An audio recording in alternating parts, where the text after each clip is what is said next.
There was a monster in the house that Alice pretended was not there, but it was always there. It had always been there, in the corner, behind the couch, under the bed, in the closet. Wherever she was, it was there.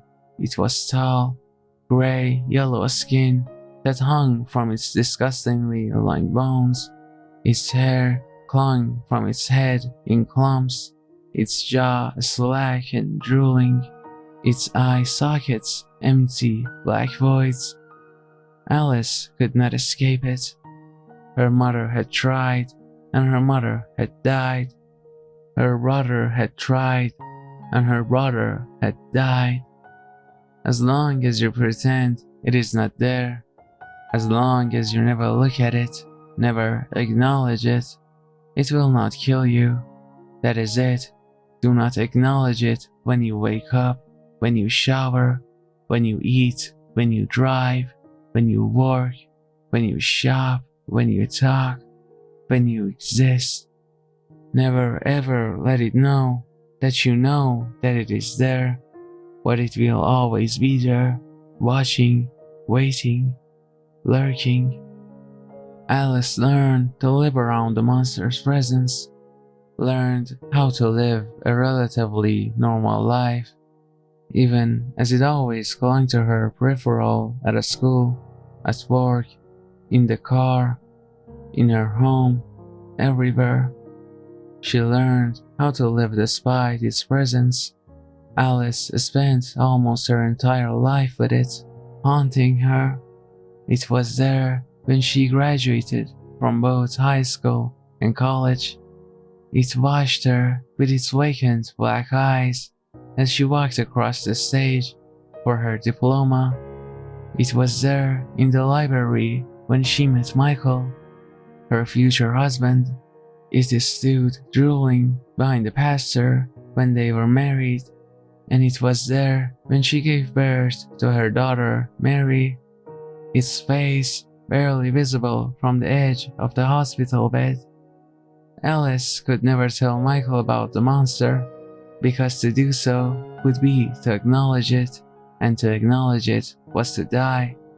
Michael always knew that there was something wrong, that there was something there, but he never knew what. Perhaps that was the most insidious thing about this monster, that nobody but Alice could see it, but someone could tell that there was something there from the way Alice acted if they spent enough time around her. Michael tried to talk to her about it, demanded that she tell him about it eventually, but Alice never told him the truth, because to do so was to die. The fact that Alice would never tell Michael about the monster would frustrate him at first, and then anger him later. He loved her so very much that he wanted nothing more than to help her, but he just never could, and that destroyed him. Eventually, it even drove him away, even though their daughter Mary was just about to enter high school. It was a Tuesday. It was like any other day. There was nothing particularly good or bad about it. The sun was shining. It just happened to be the day when Alice made the mistake of doing nothing more than just looking at the monster, of looking into its black, hollowed eyes, and its gaping, drooling mouth, and its hanging, gray, yellow skin. Alice looked at it, and it swallowed her whole. When Alice's mother looked at it, she hung herself from a garage rafter with a power cable. When Alice's brother looked at it, he swallowed 22 hydrocodones and a bottle of vodka. When Alice looked at it, she ran a hot bath and slit both her wrists and her neck with a kitchen knife. There was a monster in the house that Mary pretended was not there.